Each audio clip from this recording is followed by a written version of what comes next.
Molt bé, pràcticament 3:15 de la tarda. Dani Sánchez Duart, com estàs? Bona tarda. Tornem a parlar del producte que més converses, sense cap mena de dubte, està generant, sobretot en moltes sobretaules, que és l'oli d'oliva verge, que, com sabeu, s'està encarint, i resulta que aquesta alçada de preus està provocant una autèntica febre per l'oli de cooperativa. Exacte, l'oli de cooperativa, que fa un favor al territori, que es pot comprar al territori, que a més és una mica fins i tot més barat que el supermercat.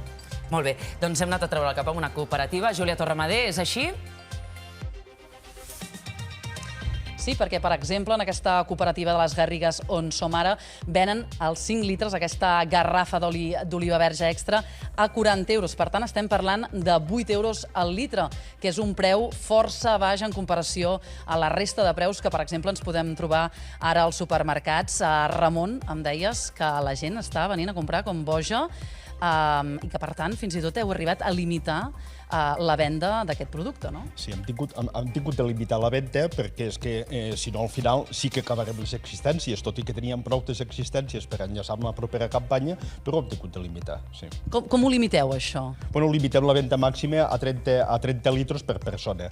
Creiem que d'aquesta manera evitarem aquelles compres compulsives o bé interessades per d'altres coses. Abans em deies que hi havia una mica de psicosi, que ve gent a comprar litres i litres d'oli. Sí, és que hi ha aquesta psicosi com si l'any que ve no hi hagués d'haver oli.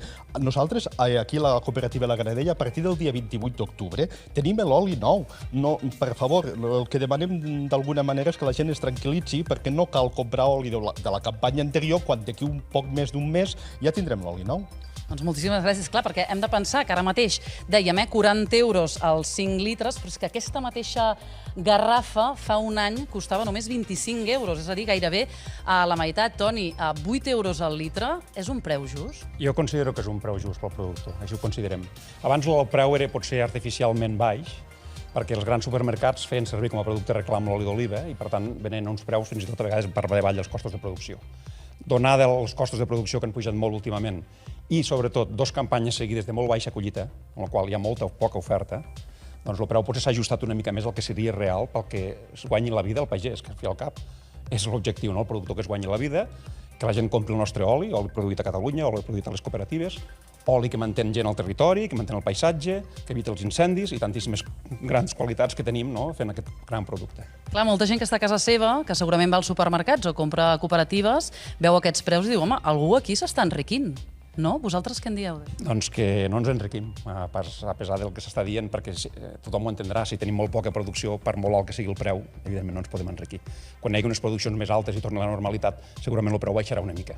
Però el productor espera que no baixi als nivells d'abans, que eren uns preus ruïnosos pel productor. Doncs moltíssimes gràcies, Toni. A tu. Bé, ja ho veiem, és una febre per les cooperatives que està justificada, perquè estem veient el preu que està tenint l'oli d'oliva verge en els supermercats, però que està portant a les cooperatives fins i tot a posar aquests límits de topall de persona a litre, litres per persona. Sí, una cosa que no havíem vist mai, esperant a la nova campanya, que ja veurem però quins preus arriba i que també val a dir que l'oli serà més bo, perquè l'oli nou ja sabem que és més bo que l'oli que porta més mesos. Per tant, si tenim oli a casa, podem esperar i anar a les cooperatives a partir del mes. Clar, diuen, no, el preu és normal que sigui aquest, no?, d'alguna manera, però clar, hi ha una diferència entre el preu que et pots trobar, per exemple, en una cooperativa i el preu d'un supermercat, no?, que encara és més car. I de fet no ho dic jo, FACUA, aquesta organització de consumidors, que acaba de fer un estudi que ha comparat 50 marques d'oli als supermercats, que és on la majoria de catalans encara comprem l'oli, tot i que hi ha aquesta alternativa. I que és una alternativa interessant perquè ara ens parlaven de 8 euros al litre. Doncs mira, per exemple, una ampolla d'oli d'oliva verge extra al supermercat, o una ampolla d'una marca, diríem, líder, costa entre gairebé 9 euros, 8,86 i 12,85. Per tant, fins i tot el preu més barat és més car que el preu de la cooperativa. Però el que crida l'atenció a FACUA d'aquests dos preus és la diferència que hi ha. Hi ha moltíssima diferència. 4 euros, un 45% de diferència, la mateixa ampolla, el mateix producte, entre un supermercat i un altre supermercat. I com s'explica això? Doncs el que diu FACUA és que hi ha supermercats que estan fent l'agost, que s'estan enriquint excessivament, que estan aprofitant per especular la crisi de l'oli d'oliva, que tots estem acostumats a que sigui car i que estan especulant. Per tant, demana al govern que actuï. Las subidas que se están produciendo en el aceite de oliva no son solo fruto de malas cosechas, son también consecuencia de especulación. Hemos llegado a detectar diferencias de hasta 4 euros por litro en una misma marca de aceite de oliva virgen extra en función del supermercado donde se compre. Por tanto, una cadena de distribución está ganando muchísimo más dinero que otra. Ahí hay un margen que crece enormemente y es algo sobre lo que el gobierno puede y debe intervenir.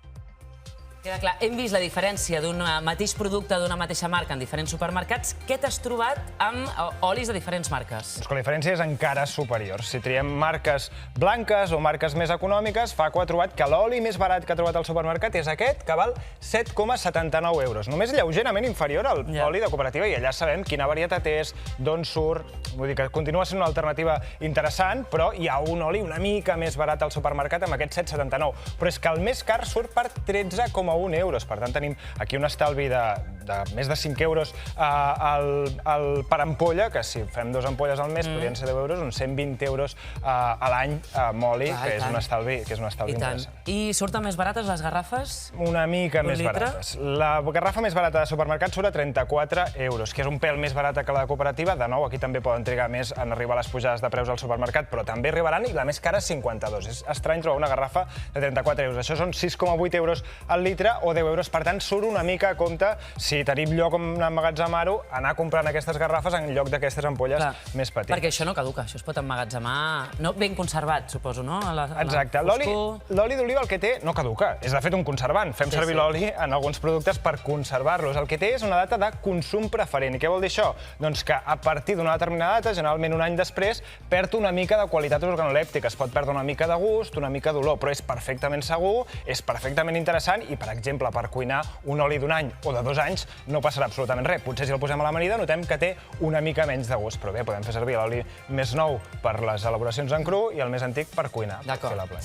Per tant, l'opció més econòmica, de garrafa i de cooperativa. Aquesta seria la conclusió. Gràcies, Dani. Que vagi bé. Seguim.